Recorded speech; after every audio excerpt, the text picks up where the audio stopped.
warm word of welcome as we continue our reflections on recommended reading, and I focus today on the work of Bishop Donal Murray, the retired Bishop of Limerick Diocese just next door.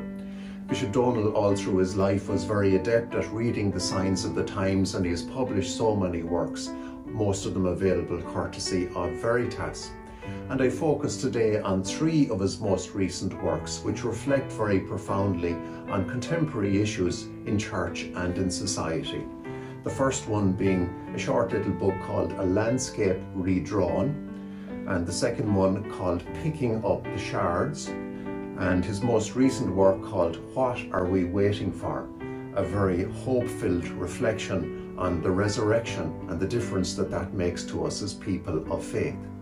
The book Picking Up the Shards, it's couched in the Prophesy of Cardinal George of Chicago, and the reflection from him, it runs as follows. I expect to die in bed. My successor will die a martyr in the public square. His successor will pick up the shards of a ruined society and slowly rebuild civilization as the church has done so often in human history.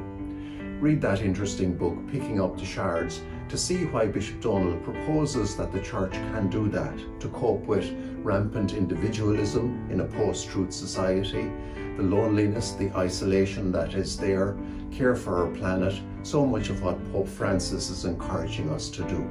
Every good wish as you delve into the profound ideas of Bishop Donal in those three works and much more besides. Amen.